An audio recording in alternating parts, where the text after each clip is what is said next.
En effet, Seigneur, ce matin, nous sommes heureux d'être réunis à quelques-uns de tes enfants et nous voulons, Seigneur, te demander ta bénédiction sur ces moments que nous passons ensemble, que nous partageons dans ta présence. Merci, Seigneur, d'être avec nous aussi tout au long de cette journée, Seigneur, que ce que nous recevons ce matin, nous puissions le garder dans notre cœur. Seigneur, te présentons aussi nos frères et sœurs qui n'ont pu se joindre à nous. Et Seigneur, nous te demandons dans ta grâce de les visiter là où ils sont, de leur faire du bien, Seigneur, et de les aider, Seigneur, à se rétablir s'ils sont malades, à se rétablir aussi s'ils sont blessés dans leur âme, qu'ils ont besoin d'être consolés. Seigneur, nous te demandons de réconforter chacun dans ta grâce. Amen.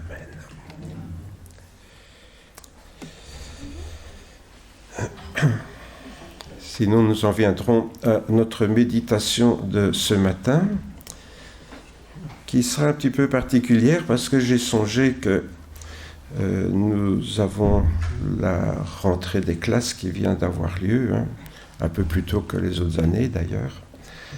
Et ça m'a fait songer que parfois, dans nos milieux chrétiens, protestants, évangéliques, on n'est pas très clair en ce qui consiste le péché des enfants. C'est donc pour ça que j'ai été, dans mon bouquin, repêcher quelques histoires que j'avais composées là, en m'inspirant moi-même d'un psychologue connu, qui est Piaget. Et donc, on fera un peu de psychologie ce matin, ça ne vous dérange pas trop, non ? Il faut un petit peu changer de style d'un dimanche à l'autre. C'est pas pour ça qu'on ne verra pas la parole du Seigneur, mais voilà. Donc, nos enfants reprennent l'école et donc, comme je viens de le dire, on n'est pas toujours très au clair au sujet de leur statut spirituel. Est-ce que les enfants, les bébés qui naissent sont vraiment pécheurs ou pas ? C'est un sujet qui est assez débattu et où tous les croyants ne sont pas forcément d'accord. Parce que s'ils sont pécheurs, bien sûr, ils devraient se repentir pour être sauvés. Or, on voit mal un petit bébé lever la main dans une réunion d'évangélisation en disant « Voilà, je donne ma vie au Seigneur ». Enfin, jusqu'à présent, ça ne s'est pas vu, ça peut arriver, tous les miracles sont possibles, mais jusqu'à présent, ça ne s'est pas vu. Même aux réunions de Billy Graham, ça n'est pas arrivé. Alors, lorsqu'un enfant fait quelque chose de mal, est-ce qu'on lui dit « Tu dois te repentir, sinon tu n'iras pas au ciel » ou bien est-ce qu'il faut tout simplement en rire en disant « Bof, ce n'est qu'un enfant, c'est pas grave ». Bien sûr, le mieux, comme toujours, c'est de voir ce que Jésus en pense. Je crois que c'est quand même la meilleure référence. Donc, je voudrais lire avec vous ce petit passage de Matthieu que nous connaissons bien, où il nous est dit que les disciples s'approchèrent de Jésus et dirent « Qui est le plus grand dans le royaume des cieux ?» Alors Jésus appela un petit enfant, le plaça au milieu d'eux, et il dit « En vérité, je vous le dis, si vous ne vous convertissez, et si vous ne devenez comme les petits enfants, vous n'entrerez point dans le royaume des cieux. C'est pourquoi quiconque se rendra humble comme ce petit enfant sera le plus grand dans le royaume des cieux. Et quiconque reçoit mon nom, un petit enfant comme celui-ci, me reçoit moi-même. Mais si quelqu'un était une occasion de chute pour un de ces petits qui croient en moi, il serait avantageux pour lui qu'on suspende à son cou une meule de moulin et qu'on le noie au fond de la mer. Et sévère Jésus là. Ça prouve aussi que nous sommes très responsables vis-à-vis de nos enfants, particulièrement vis-à-vis de ceux qui s'ouvrent au Seigneur Jésus. Si vous ne vous convertissez, si vous ne devenez comme les petits enfants, vous n'entrerez point dans le royaume des cieux. Jésus ne dit pas que ce sont les enfants qui doivent se convertir pour devenir comme nous, mais c'est le contraire. C'est nous qui devons nous convertir pour devenir comme eux. Alors revenons un petit peu en arrière, à la suite de saint Augustin. Vous savez que saint Augustin partait du principe que tous les enfants sont atteints du péché originel, et donc qu'il faut les baptiser après la naissance pour ôter ce péché de leur cœur, pour qu'ils puissent aller au ciel. Et il dit d'ailleurs, si les enfants n'étaient pas malades, ils n'auraient pas besoin de médecin. Autrement dit que Jésus, par le baptême, enlève leurs péchés. Et l'Église catholique s'est alignée donc sur cette pensée d'Augustin et donc baptise les nouveau-nés pour ôter le péché originel de leur vie. Et pendant très longtemps, il fallait baptiser l'enfant le plus tôt possible après la naissance. Bon, maintenant, certains prêtres sont un peu plus souples vis-à-vis de cette doctrine, mais elle reste toujours la doctrine officielle de l'Église. C'était au point que quand un enfant naissait et puis qu'on voyait qu'il allait mourir, même une infirmière pouvait le baptiser à la hâte, pour que, vraiment ôter ce péché qui allait l'empêcher de rejoindre Jésus dans le ciel. Je vous signale que certains protestants baptisent aussi les bébés, mais pas pour la même raison. Les protestants réformés ou luthériens, pour nous autres chrétiens évangéliques, on baptise les adultes, mais certains protestants, vous le savez, baptisent les bébés, mais pas dans le même esprit que les catholiques. Le baptême chez les protestants réformés et luthériens, c'est simplement l'accueil du bébé. Ça veut dire que l'Église accueille le bébé, quoi. Donc ça n'est pas... Enfin, là, c'est une petite parenthèse, mais parfois tout le monde n'est pas au courant de ces choses-là. Mais les chrétiens évangéliques, donc on le sait, ne baptisent pas les nouveau-nés parce qu'ils pensent que les bébés sont purs et si un bébé mourait, il irait directement au ciel. Et c'est bien sûr ce que Jésus suggère, puisqu'il dit qu'il faut devenir comme un enfant pour hériter du royaume des cieux. D'ailleurs, on peut remarquer que l'enfant que Jésus appelle n'est pas un nourrisson. C'est un enfant qui sait déjà marcher, Jésus l'appelle, il dit viens ici, et le gamin il vient, quoi. Donc c'est un enfant qui sait déjà marcher, ce n'est plus un nourrisson. Et pourtant cet enfant qui n'est plus un nourrisson, Jésus dit il faut devenir comme lui. On suppose que c'est quand même un petit enfant, comme dit le texte. Le texte grec, c'est un petit enfant. Alors, est-ce qu'en tant que protestants évangéliques, nous serions d'accord avec Jésus pour reconnaître l'innocence des enfants et la nécessité de se convertir, pour nous les adultes, pour devenir comme un enfant, c'est-à-dire pur aux yeux de Dieu, innocent aux yeux de Dieu? Pourtant, les évangéliques croient tous que, en général, que tous les bébés humains ont hérité du péché originel d'Adam. Si vous voyez un livre de doctrine, c'est ce que disent beaucoup de nos professions de foi, tous les enfants naissent atteints du péché originel. Alors, il y a un peu un problème là, parce que est-ce qu'ils sont atteints du péché originel ou est-ce qu'ils sont innocents et purs? Vous voyez, on peut se poser quand même la question.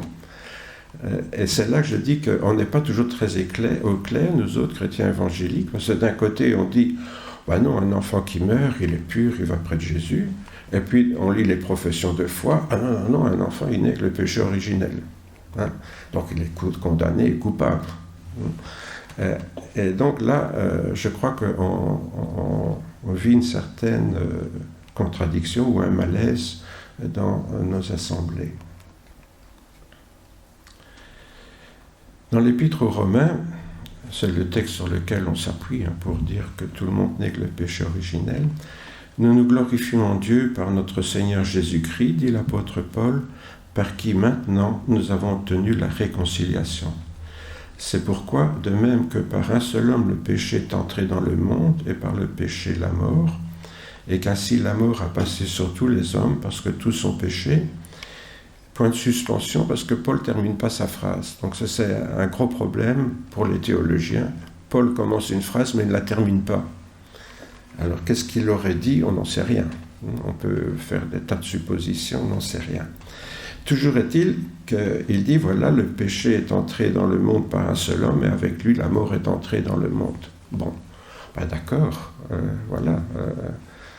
le péché est entré dans le monde, et avec lui est entrée la mort, mais il ne dit nulle part que ce péché se transmet de parents à enfants d'une manière qui reste mystérieuse. Parce que ça, c'est quelque chose que les gens qui défendent la théorie de la doctrine du péché originel ne savent pas expliquer. Et comment est-ce qu'un enfant hérite du péché de ses parents? On hérite de leur caractère. Quand c'est mes enfants, bien sûr, ça peut être qu'un bon caractère, donc c'est pas grave. Hein, mais voilà. Non, je plaisante, bien sûr, mais on peut avoir un certain caractère, mais c'est pas pour ça forcément qu'on hérite du péché. Hein. Et en plus, le caractère, c'est pas automatique, c'est une tendance à avoir certains comportements. C'est pas mathématique. Et puis, depuis qu'on a décodé le génome humain, et maintenant récemment, on a terminé le décodage complet, ben, on n'a pas trouvé de gène péché originel. Normalement, on aurait dû le trouver, puisque c'est héréditaire. Vous voyez, ben, on n'a pas trouvé de gène péché originel.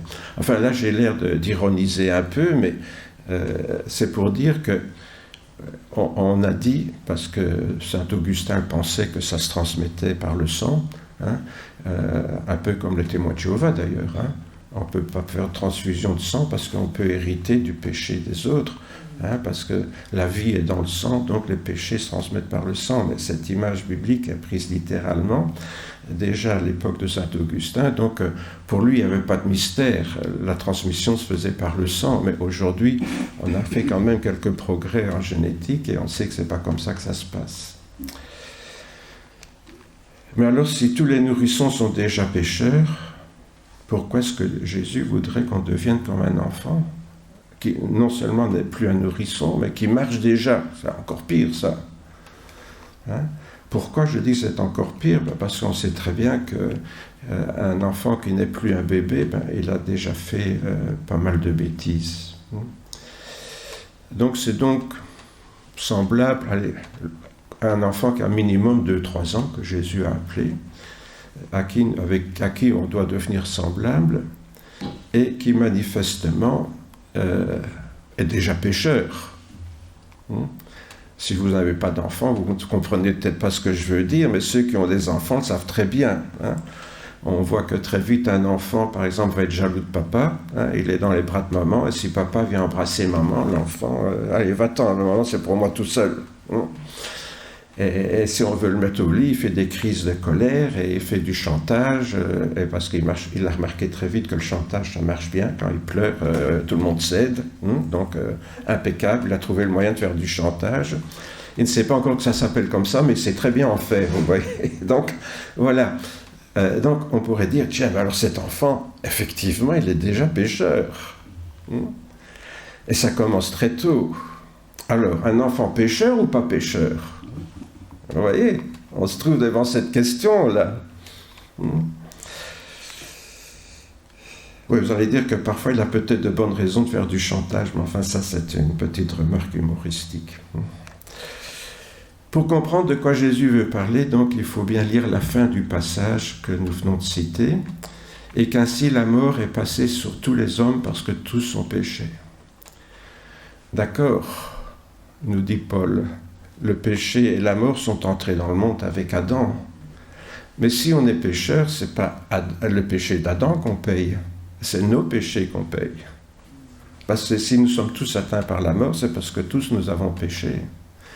Ça veut dire quoi? Ça veut dire que si on est condamné, c'est le titre de mon fameux bouquin là, dont je vous ai parlé tout à l'heure, si on est condamné, ce n'est pas pour le péché d'Adam, c'est pour nos péchés. C'est pour le péché que nous commettons. Dieu n'est pas injuste au point de nous punir pour un ancêtre. Nous voyons donc que la mort n'est pas la sanction du péché d'Adam, mais le péché de chaque humain en particulier. Ce qu'annonçait déjà l'ancienne alliance, notez bien. En ce jour-là, disait Jérémie, on ne dira plus les pères vont manger des raisins verts et les dents des enfants sont agacées, mais chacun mourra pour sa propre faute. Bon, c'est une image, bien sûr, ça devait être un proverbe dans l'Ancien Testament. Les enfants mangent des raisins verts, les parents mangent des raisins verts et c'est les enfants qui ont les dents agacées. C'est comme nous aujourd'hui, les parents font des bêtises et les enfants payent pour les bêtises de leurs parents, quoi. C'était un peu ce proverbe-là qui avait cours dans l'Ancien Testament à travers cette histoire de raisin vert, là. Mais Jérémie disait déjà, chacun mourra pour sa propre faute. Donc je crois que c'est difficile, on pourrait prendre beaucoup d'autres passages, c'est difficile d'être plus clair que ça. Alors comme certains le pensent, les bébés adoptent très tôt des comportements qualifiés de pécheurs, qui devraient logiquement appeler la sanction divine. Donc voilà, ils commettent un péché, donc ils doivent être punis, donc ils ne peuvent plus aller au ciel, quoi. Ils sont pécheurs, coupables. Mais nous savons tous qu'un petit enfant peut faire des choses qui sont mal sans être responsable et donc sans être coupable. Pourquoi ? Parce que pour être coupable, il faut être responsable. Si par exemple un enfant provoque un accident de voiture, ça peut arriver, un enfant qui court après un ballon et qui provoque un accident sur la route, enfin ça c'est un exemple un peu bidon, mais ça peut arriver. Bien sûr, on ne va pas juger cet enfant et puis le condamner à aller en prison. Bien sûr, il est responsable de ce qu'il a fait, mais il n'est pas coupable pour ce qu'il a fait. On fait la différence entre être responsable et être coupable. La responsabilité est une chose, mais la culpabilité en est une autre. Donc c'est vrai que les enfants peuvent faire des choses qui sont mal, mais ils ne sont pas forcément coupables et donc pécheurs. Vous voyez ? Il faut les corriger, bien sûr, par des sanctions qui sont adaptées à leurs bêtises. Ça ne veut pas dire qu'un enfant qui fait des bêtises ne doit pas être corrigé. Mais corriger, ça ne veut pas dire frapper. Corriger, c'est redresser ce qui est faux, ce qui est tordu. Quand je corrige une dictée, je souligne, là tu as fait une faute. Donc on corrige, ou un calcul, n'importe quoi, on souligne, attention, là tu as fait une faute. Corriger, c'est faire remarquer ce qui n'est pas bien et indiquer ce qui serait bien. Vous voyez ? Et donc, c'est ce qu'il faut faire avec les enfants, non pas pour les punir, le but c'est pas de les punir puisqu'ils ne sont pas coupables. On ne peut pas punir quelqu'un qui n'est pas coupable. Vous voyez ? Si nos enfants sont responsables mais pas coupables, les punir n'a aucun sens. C'est une injustice. Vous voyez ? Parce que l'enfant va comprendre. Un enfant, souvent, il trouve que c'est injuste. Il est injuste, pourquoi ? Parce qu'il n'est pas encore capable de comprendre la responsabilité. Nous, on sait qu'il est responsable, mais lui ne le sait pas.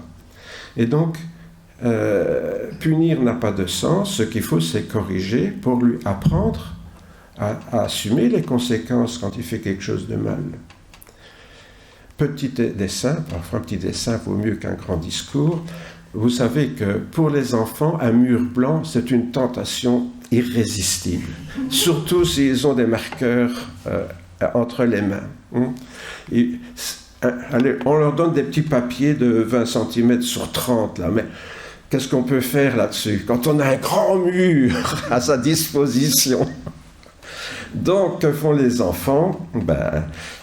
Si vous avez des enfants qui n'ont jamais fait ça, vous avez de la chance. Ils prennent leur feutre et ils vont faire des grands dessins sur le mur et ils sont très contents parce que là, ils ont une vue paysagiste de la situation. Le but, bien sûr, c'est de corriger l'enfant. Donc, tu fais une bêtise, mais tu nettoies. C'est ça, corriger. Tu prends une éponge, voilà, tu sais bien que maman ne veut pas que tu dessines sur le mur, voilà, tu prends le son, l'éponge, du savon, puis tu vas nettoyer ce que tu as fait. Là, on corrige l'enfant. Il a fait quelque chose qu'il ne faut pas, il voit ce que ça entraîne comme conséquence. Il doit nettoyer le mur. Si la maman crie sur eux, les mamans sont parfois très douées pour les monter en décibels, comme ça. Ça monte dans les décibels très fort. Et puis une fois qu'elle a bien crié, elle prend une éponge et elle nettoie elle-même. Qu'est-ce que l'enfant a appris ? Rien du tout. Il n'est pas corrigé. Il sait que quand il fait ça, sa mère crie. On va voir la prochaine fois si les décibels montent aussi haut, quoi. Vous savez, les enfants, ça dépend un peu du nombre de décibels, quoi. Ils savent qu'à un certain... Mais il n'y a qu'eux qui le savent. À partir d'un certain nombre, il ne faut plus aller plus loin, quoi. Vous voyez ce que je veux dire? Donc, on peut crier sur l'enfant, mais on n'a rien fait. On ne l'a pas corrigé. Tandis que si on reste calme, on lui dit, bon, ben tiens, viens, tu vas prendre un seau, une éponge, tu vas nettoyer, avec le sourire. L'enfant va faire la grimace, mais il comprendra ce que ça implique de faire certaines bêtises. Ce n'est qu'un exemple, bien sûr, mais voilà. Si un enfant est grossier avec sa maman, ben vous allez me dire, ça arrive parfois, malheureusement. Hein. Ils savent toujours quel est le maillon faible dans la famille, donc hein, voilà. Si elle l'envoie dans sa chambre, ben, il va être séparé de sa maman. Il vient d'être grossier avec sa maman, il est séparé. Ça lui montre concrètement qu'il a rompu un lien là. Quand on est grossier, ça coupe quelque chose. Le lien qui l'unissait à sa mère est rompu quand il est grossier. Là, il va comprendre. Vous voyez ? Si on lui fait la morale en disant c'est très mal poli de faire ça, etc., il va vous regarder avec des yeux ronds, vous demander qu'est-ce que vous dites là. Mais la séparation va être pour lui une souffrance, parce que bien sûr, il a été grossier, mais il veut quand même rester près de sa maman. Alors, et il va tendre les bras, j'ai été grossier, donc tu dois me consoler. Non, je ne te console pas tout de suite, je te consolerai tout à l'heure, maintenant tu vas dans ta chambre. Ah, quand on est grossier, ça sépare, ça coupe quelque chose. Bon, on pourrait multiplier les exemples, j'en ai pris 2 comme ça un peu au hasard. Bon, dans ce cas-ci, bien sûr, il faut se rappeler qu'un enfant n'a pas la même notion du temps que nous. Donc, punir un petit enfant pendant un quart d'heure, ça correspond à nous pour 2 heures peut-être. Pourquoi? Je ne sais pas si vous le savez, mais notre subconscient fonctionne en comparant le temps qui passe à l'ensemble de notre vie. Alors, 1 minute sur 1 an, vous voyez ce que ça peut donner, 1 sur 365, mais 1 minute sur 50 ans, 50 fois 365. Pour nous, c'est presque rien. Mais pour lui, c'est énorme, parce que lui, il compare la minute qui passe à sa vie tout entière, qui est très courte. Donc, la durée n'est pas la même pour tout le monde. Vous allez me dire, oui, à l'horloge, c'est la même chose, mais pas pour le ressenti. Donc, quand on punit un enfant, bien sûr, il faut tenir compte du fait que, pour lui, si on l'envoie 5 minutes dans sa chambre, c'est peut-être comme si c'était 2 heures, quoi. Donc il faut parfois réaliser ça aussi pour ne pas être cruel non plus avec les tout petits enfants. C'est important pour qu'ils comprennent qu'il n'est pas le roi du monde et qu'il doit respecter les règles établies dans sa famille. Un enfant doit comprendre ça très tôt. C'est pas lui le patron. Il y a des règles, c'est les parents qui les établissent, c'est pas lui. C'est pas à lui à dicter à la famille quelles sont les règles. Et donc il doit comprendre ça, et il faut lui faire comprendre d'une manière adaptée à son âge. Encore une fois, quand un enfant de 2-3 ans, on peut lui faire tous les discours de morale que l'on veut, ça passera au-dessus de sa tête. En même temps, c'est intéressant aussi parce que tout ça, c'est l'apprentissage de la vie sociale. Ce qu'on apprend dans la famille, c'est valable aussi à l'extérieur de la famille. Bien sûr, la sanction doit aussi tenir compte de leur sensibilité, car certains regrettent leurs erreurs. Tous les enfants ne réagissent pas de la même façon. Il y a des enfants, quand ils ont fait une bêtise et qu'ils s'en rendent compte, il n'y a même pas besoin de les gronder parce qu'ils s'en rendent compte et voilà. Ils ont déjà tout compris, quoi. À côté de ça, il y en a qui s'en fichent complètement. Ben quoi? Voilà. Tu vois pas ce que tu as fait? Ben quoi? Ils s'en fichent complètement. Et puis il y a pire aussi, il y en a qui sont très contents d'eux-mêmes. J'ai réussi à la mettre en colère. Tout content. Vous voyez? Donc, évidemment, quand on dit corriger un enfant, on doit tenir compte des différents caractères de nos enfants. Ce qui est difficile quand on a plusieurs enfants, parce qu'on est obligé de les punir, mais pas de la même façon, parce qu'ils sont différents. Mais alors les autres remarquent, pourquoi lui tu fais comme ça et pourquoi moi... voilà, on a compris. Donc c'est pas facile toujours en tant que parent de gérer tout ça, c'est certain. Disons, la réaction souvent quand un enfant fait une bêtise, c'est on s'énerve, hein, et on se met à crier sur l'enfant en lui disant « on ne crie pas !» Bon, évidemment, les enfants ont tendance à imiter. Hein. Vous avez des enfants qui crient, ben souvent, voilà, c'est parce qu'il a vu ses parents faire la même chose.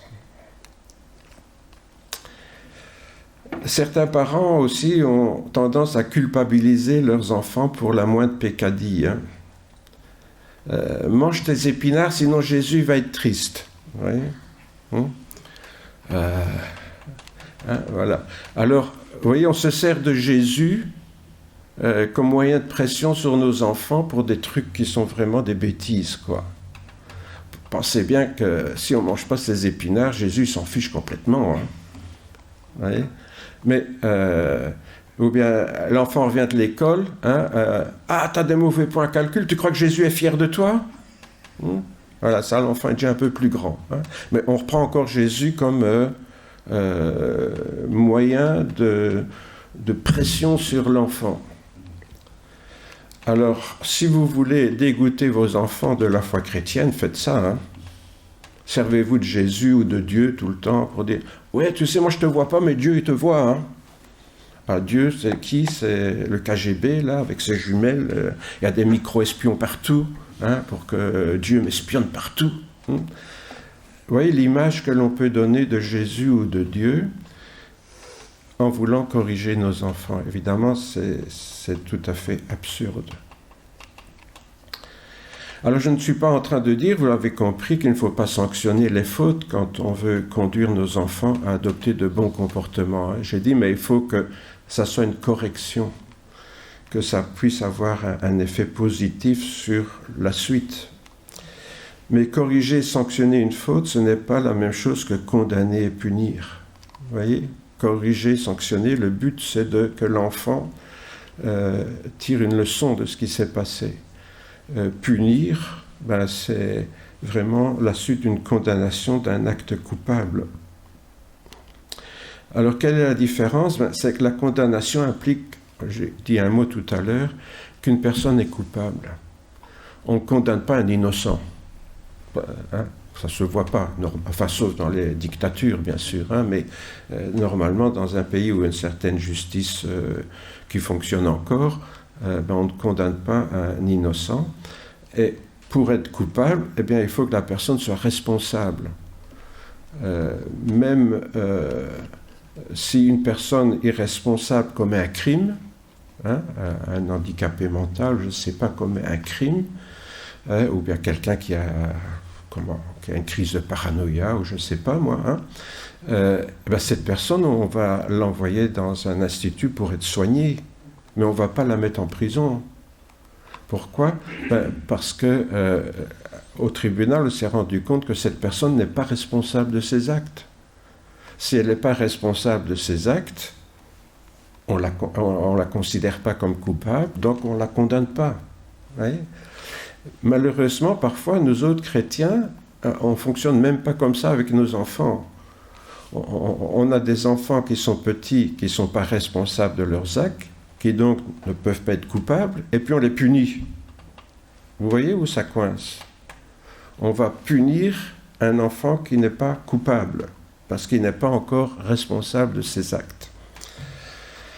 C'est important, ça. Bon, bien sûr, nous savons que si c'est un adulte, par exemple, on va le mettre dans un institut, il va être soigné. Pourquoi ? Ben pour le protéger contre lui-même, et puis pour protéger la société, qui ne recommence pas, bien sûr. De même, un enfant peut provoquer un accident, comme on l'a dit tout à l'heure, même un accident mortel, mais on ne va pas le considérer comme coupable.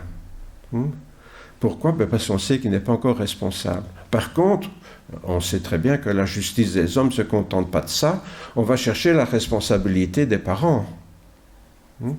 On va chercher la responsabilité des parents parce que voir si elle n'est pas engagée, hein, si on laisse l'enfant courir sur la rue sans surveillance, on va revenir sur les parents en disant « Ah, vous êtes responsable parce que vous n'avez pas surveillé votre enfant. » Hein. Donc là, il y a de toute façon quelqu'un qui payera, quoi. Hein. Et croyez-moi, les assurances s'arrangent bien pour n'avoir rien à payer et que ce soit les parents qui soient responsables. Hein.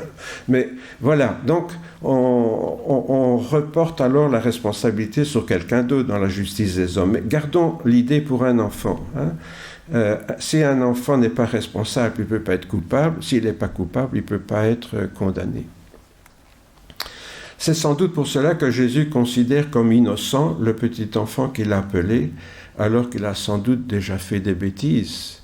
Vous voyez, cet enfant que Jésus a appelé, il marchait, il a 2-3 ans.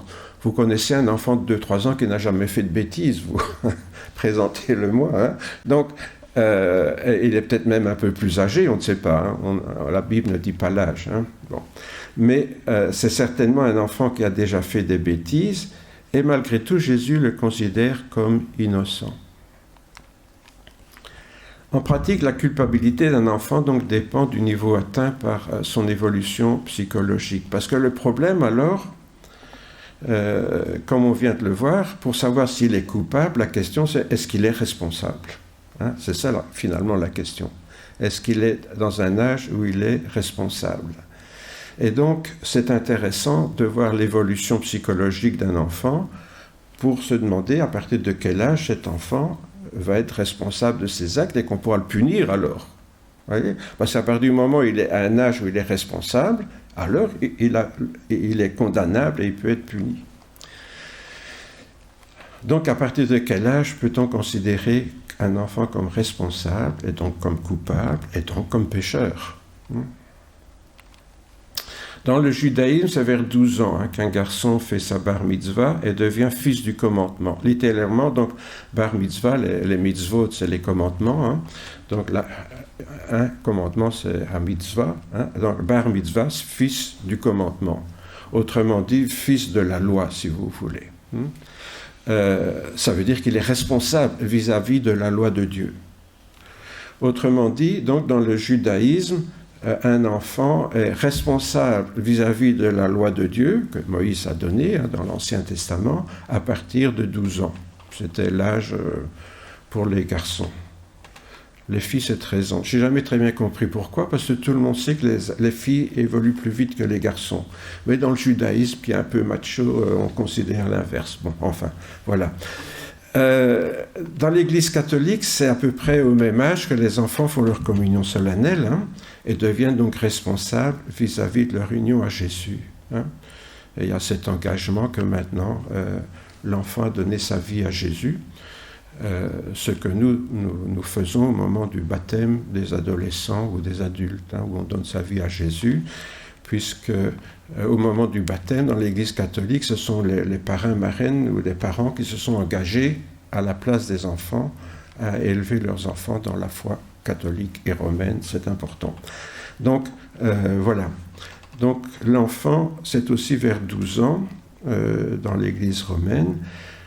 Alors, c'est intéressant parce qu'on se rend compte que la responsabilité morale s'atteint vers l'âge de 12 ans pour les pédopsychiatres.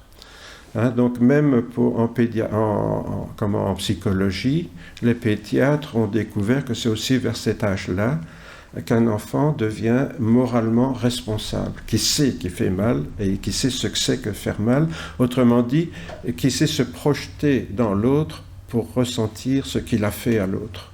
Parce qu'avant ça, l'enfant, il fait mal, mais il ressent rien, Il peut torturer des animaux et tout ça juste pour voir ce que ça fait. Ou, comme Nanou nous le dit parfois, il y a des enfants qui pincent les autres, pas par méchanceté, mais pour voir l'effet que ça fait, quoi. C'est de la curiosité, quoi. Je le pince, il crie. Tiens, c'est bizarre, je vais recommencer. Je pince, il crie. Ah oui, bon, Voilà, vous voyez, c'est pas forcément de la méchanceté. Là, on va lui dire méchant. Il va dire méchant, je sais pas moi. Je fais une expérience scientifique, on manquerait l'autre. Vous voyez. Donc, la responsabilité morale d'un enfant s'atteint à partir d'un certain âge. Pourquoi ? Alors, c'est là que je vous dis, c'est intéressant de voir cette évolution parce que ça nous aide à comprendre pourquoi et comment nous devons parler du péché à nos enfants. Parce qu'on ne peut pas leur parler du péché n'importe comment, avant qu'il soit capable de comprendre vraiment de quoi on parle, quoi. Jean Piaget, donc c'est ce fameux médecin suisse, protestant aussi d'ailleurs, qui fut le premier à démontrer que le développement moral d'une personne se fait à travers les interactions sociales. C'était intéressant parce qu'il s'est rendu compte que l'évolution d'un être humain se fait au contact des autres.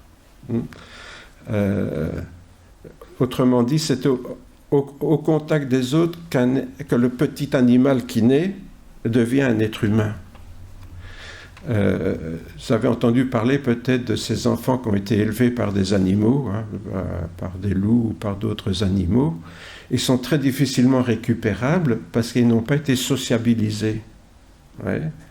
Et donc, il est très difficile de les amener à avoir un comportement humain parce que c'est ce contact avec les autres êtres humains qui fait qu'on devient humain, quoi.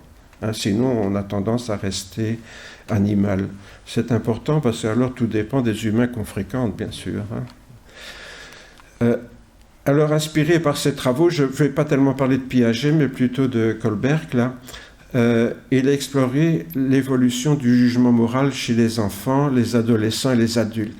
Donc il a fait une étude ici du jugement moral, de la capacité d'avoir un jugement moral chez l'être humain à partir de quel âge. Et donc il a étudié ça chez les petits-enfants jusqu'à l'âge adulte. Il a développé donc un modèle parce qu'il a remarqué que dans le fond, il y a 3 stades importants dans cette évolution et chaque stade est partagé en 2 niveaux. Et en tout, donc, ça constitue 6 phases par où passe l'être humain avant d'atteindre une pleine responsabilité morale. Alors, le premier stade, il appelle ça la moralité préconventionnelle.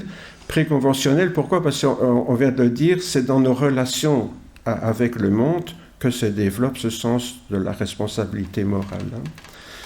Et donc, dans tout système, comme l'humanité, la famille, etc., il y a des règles. Notre liberté s'arrête où commence celle des autres. Donc, il y a toujours des règles à prendre et dont il faut prendre conscience. C'est ce qu'on appelle les conventions sociales. Les règles qui régissent la société.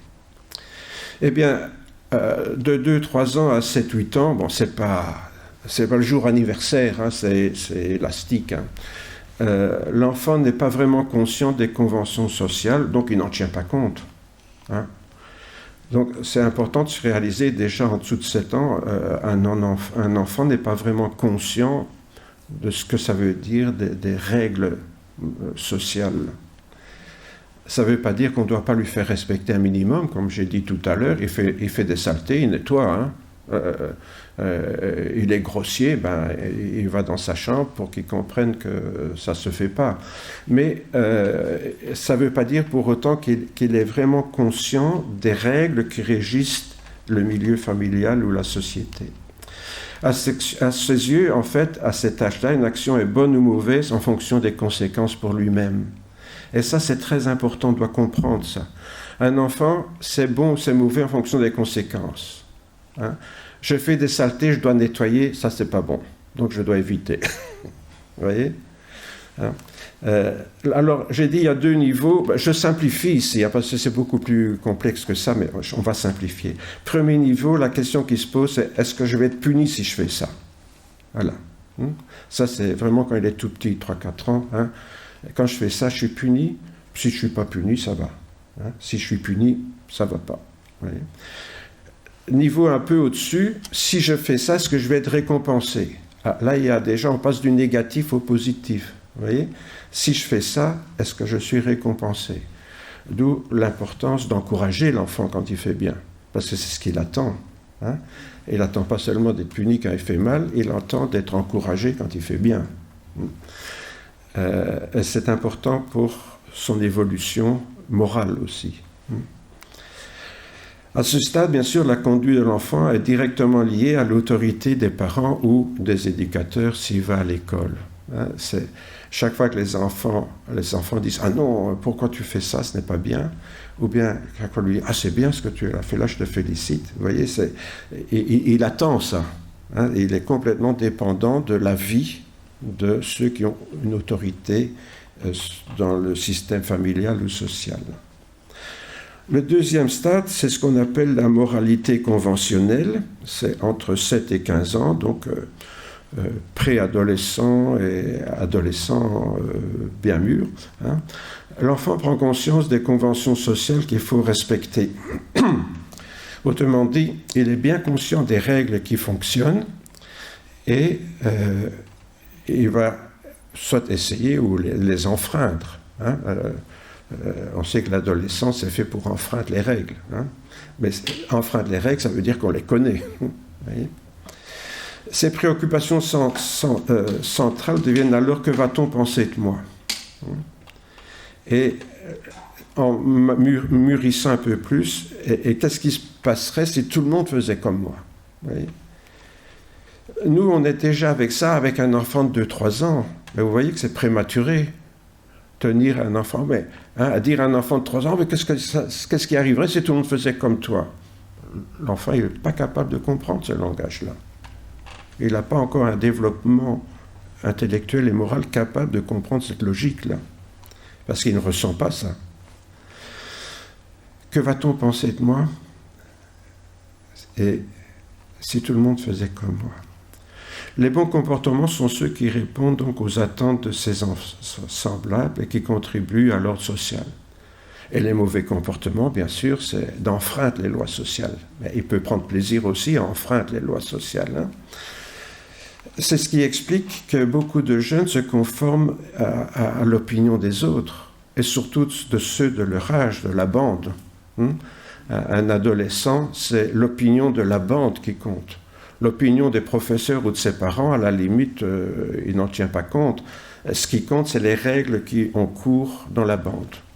La marque de vêtements qu'il faut porter, etc. Vous voyez, il faut être conforme au groupe. D'où les selfies. Hein. Bon, l'adolescence, vous allez voir, ça dure parfois très tard. Hein. Mais enfin, soit. Très, très tard. Bon. Mais c'est ce besoin de s'intégrer au groupe. Vous voyez, besoin de reconnaissance sociale. Entre parenthèses, c'est intéressant parce que ça vous aide aussi à voir à quel stade vous êtes arrivé. Hein. Bon. Non, je ne blague pas, hein, c'est tout à fait vrai ce que je suis en train de vous dire là. Bon, enfin, soit. Donc, besoin de reconnaissance au mouvement, ça c'est typique donc, de cette période préadolescence jusqu'à l'adolescence. Et enfin, il y a le stade de la moralité post-conventionnelle, c'est-à-dire qui dépasse les conventions sociales. Un ado ou les jeunes adultes adoptent des conduites qui vont au-delà des conventions sociales. Autrement dit, là, 5e niveau, devrais-je me sentir obligé à faire telle ou telle chose? C'est quelque chose qui existe parfois chez des enfants plus jeunes, hein, dès 12 ans. S'ils sont un petit peu éveillés à certaines choses, s'ils sont intégrés à un groupe où on réfléchit plus qu'ailleurs. Ça peut être un groupe de jeunes écolos, par exemple. Hein, si à l'école primaire, ils ont appris à aller nettoyer les fossés du ruisseau du village, etc., ils vont être sensibilisés à l'obligation de dépasser autre chose que les lois, mais de faire des choses parce que c'est bien pour tout le monde de le faire. Est-ce que je devrais me sentir obligé de participer à ça? Alors il y a des gosses à l'école qui vont dire moi j'ai rien à en faire, que le village il y a des poubelles qui traînent partout. Hein. Si ça se trouve, il y a des enfants qui voudraient le faire, mais les parents disent oh t'as pas à t'occuper de ça, hein, c'est pas ton problème. Bon, voilà un enfant qui avait des prédispositions à évoluer sur le plan moral et les parents le cassent. Pouf. Vous voyez. Donc, mais est-ce que je devrais me sentir obligé? Ce qui est le cas aussi d'un jeune qui participe à l'école du dimanche ou à des clubs de jeunes chrétiens. Vous voyez. Un enfant qui participe à des clubs de jeunes chrétiens va réfléchir à certaines choses que peut-être d'autres enfants ne réfléchissent pas. Et cette idée de devrais-je me sentir obligé de faire telle ou telle chose va se poser à lui très tôt, alors que pour d'autres camarades qui ont le même âge, la question ne se posera pas. Et ça aussi, c'est intéressant de voir comment l'intégration à un groupe qui réfléchit un peu plus loin que le bout de leur nez va aider un enfant à évoluer sur le plan de son développement des responsabilités morales. Parce que ici, ça c'est une question typiquement de responsabilité morale. Il n'y a aucune loi qui me demande de faire du bien à mon prochain ou d'avoir une attitude écologique responsable. Hein? On n'est pas obligé d'y participer, mais est-ce que ça serait bien que je le fasse? Et 6e niveau, cela s'accorde-t-il aux principes universels concernant l'éthique, la religion, les droits des personnes, etc. Là, c'est un niveau où on commence à réfléchir à certains principes qui dépassent les lois nationales ou les lois de la famille. Hein, les droits de l'homme, par exemple, hein, la notion des droits de l'homme. Hein, c'est ça que j'ai mis la défense des droits de l'homme, là, le symbole. C'est quelque chose qui n'est pas forcément dans le règlement de la famille ou du pays, mais il y a des gens qui vont réfléchir un peu plus loin et qui vont réfléchir à des choses semblables.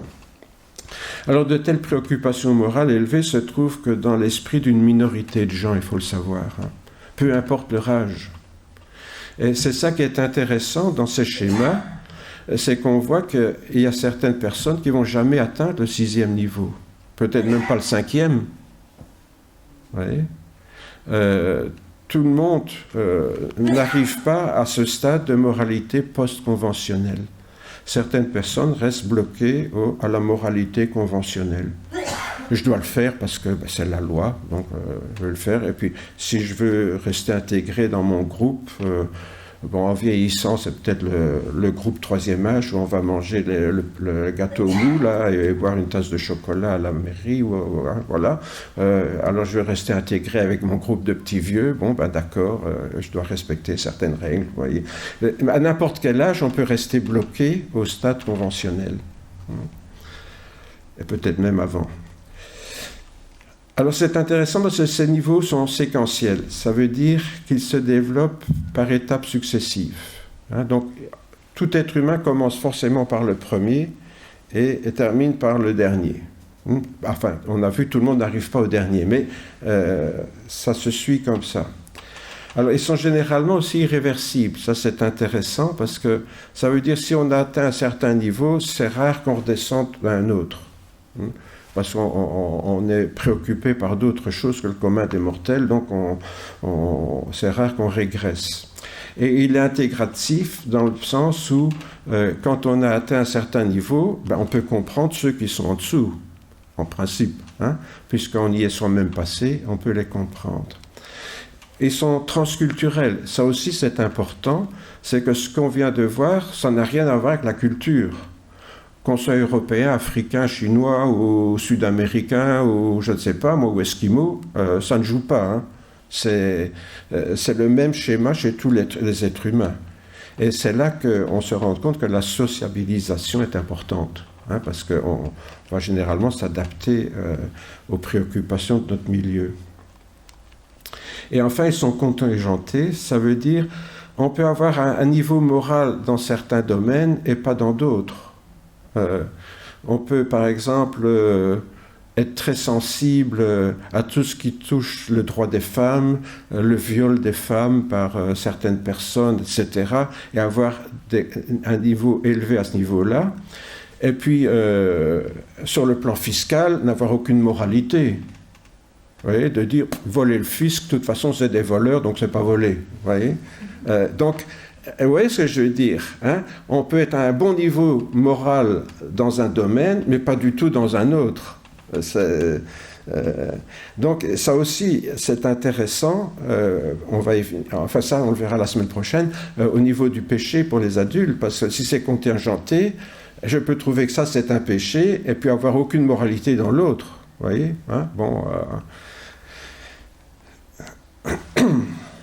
Cette étude donc est intéressante parce qu'elle confirme que pour Jésus, un enfant est moralement irresponsable jusqu'à l'âge de 7 ou 8 ans. Et ça, c'est bon d'intégrer ça pour nous qui sommes chrétiens. Si nous voulons penser comme Jésus, je dirais les découvertes de l'évolution psychologique d'un enfant montrent que jusqu'à 7 ou 8 ans, il faut considérer l'enfant comme moralement irresponsable, donc il faut lui tenir un langage qu'il peut comprendre pour corriger ce qui fait mal. Il paraît donc absurde de faire la morale à des jeunes enfants puisqu'ils sont incapables d'assumer des responsabilités morales. Dire « tu dois faire ça parce que c'est bien », ou lui dire « tu ne peux pas le faire parce que c'est mal », lui, c'est bien s'il est récompensé, c'est mal s'il est puni. C'est comme ça qu'il fonctionne. La notion de bien ou de mal par rapport aux autres, il n'est pas concerné parce qu'il est complètement toujours centré sur lui-même. Qu'est-ce que ça a de résultat pour moi? C'est seulement plus tard qu'il va pouvoir se projeter dans l'autre et dire « mais si je fais ça, qu'est-ce que l'autre va ressentir ?» Vous voyez, c'est ça qu'un petit enfant ne fait pas. Il n'est pas capable, d'imaginer ce qu'un autre peut ressentir puisqu'il est centré sur ce que lui ressent. Par contre, ils doivent apprendre ce que leurs parents approuvent ou désapprouvent, puisque là, c'est les parents qui doivent les guider, leur apprendre, ça, oui, nous on accepte, ça, non, on n'accepte pas. Il ne va peut-être pas comprendre pourquoi c'est comme ça, mais il a compris que s'il fait quelque chose que ses parents n'acceptent pas, il va avoir un mauvais résultat pour lui, quoi. Il va devoir faire quelque chose qu'il n'aime pas. Pour cela, donc, il est important de comprendre qu'une correction, réparer les bêtises, donc aller dans leur chambre, comme on a vu tout à l'heure, est une réprobation. Autrement dit, ça suspend un accord, mais pas une punition qui suppose une culpabilité morale. L'enfant doit comprendre que, quand il est petit, là, voilà, s'il fait telle et telle chose, ça casse le lien avec les parents ou avec le lien social. Et ça lui fait mal parce qu'il aime bien que ses parents le prennent dans ses bras, le cajolent, etc. Et si quand il fait certaines choses, il est privé de ça, il va se dire, ça c'est pas bon, il faut plus que je le fasse. Par contre, lui dire, c'est mal parce que tu vois, tu as fait ça, maman est fatiguée, on va culpabiliser l'enfant, là, tu donnes du travail supplémentaire à ta maman, etc. Il ne comprend pas ça. Oui, il entend, mais il ne le comprend pas avec ses tripes, si vous voulez. C'est plus tard, entre 8 et 15 ans, donc l'enfant va prendre conscience alors et qu'il est capable de s'aligner sur certaines valeurs morales du milieu qu'il fréquente. Et là, alors, il va comprendre que certaines choses sont mal parce que les autres ont mal. Vous voyez ? Et c'est ça qui est important. Et là, il va être capable de comprendre que l'autre a mal parce qu'il a déjà expérimenté lui-même et il se dit, donc, ce que la personne ressent là, c'est ce que moi je ressens quand j'ai mal. Oui. Donc il va faire le lien, et là alors on peut parler de moralité, quand on est capable de faire cette démarche-là. Vous allez me dire, il y a des adultes qui ne sont pas capables. Oui, c'est vrai. Non, mais c'est vrai, il y a des adultes qui sont toujours à ce stade-là, malheureusement. Et on vit dans une société qui est de plus en plus comme ça, qui est en train de fabriquer des enfants rois et des pervers narcissiques, il faut le savoir. Bon, enfin, soit. Mais donc, la responsabilité morale va commencer quand je peux me projeter dans l'autre. Il devient alors capable de comprendre la portée d'une punition, parce que là, il comprend qu'il a vraiment fait mal à l'autre, et donc il doit être puni. Et il va être condamné par rapport à ce qu'il a fait, soit aux autres, soit une transgression des règles qui régissent le milieu familial ou social. C'est encore plus tard qu'il accédera à l'autonomie morale, lui permettant donc de penser par lui-même, mais ça, j'y viendrai plus tard, dimanche prochain. Pourquoi, compte tenu du contingentement aussi de cette évolution, ça va avoir des répercussions dans le domaine spirituel? Parce que si je suis sensible que ça c'est mal dans tel domaine mais que c'est pas mal dans un autre, ça veut dire qu'en tant que chrétien, je vais dire ça, faire mal de ce domaine-là, c'est un péché, mais faire mal dans ce domaine-là, c'est pas grave, quoi. Vous voyez ? Tout ça va avoir une répercussion dans le domaine spirituel. Et donc, Dieu voulant, c'est ce que nous verrons la semaine prochaine en revenant à ces paroles de Jésus qui nous recommandent donc de nous convertir et de devenir comme les petits-enfants. Voilà pour aujourd'hui, mes amis. Oui, donc, comment dirais-je, tout à l'heure je vous ai parlé de ce bouquin. Comment il est...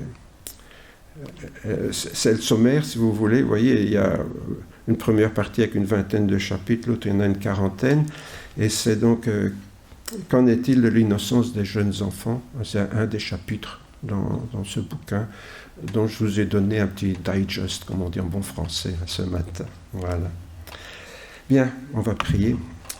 Seigneur notre Père, nous voulons te remercier, Seigneur, parce que tu es un Dieu d'amour, et Seigneur, tu veux nous aimer et nous apprendre à aimer. Mais Seigneur, tu sais aussi que c'est pas toujours facile de réagir comme toi, Seigneur. Nous avons tellement tendance à démarrer au quart de tour dans l'éducation de nos enfants, parfois d'être trop laxistes, en riant de leurs bêtises, en disant que c'est pas grave, ou bien en les punissant de manière exagérée, en les dégoûtant, Seigneur, parfois même de la foi chrétienne, en leur faisant porter un fardeau qui est trop lourd pour eux.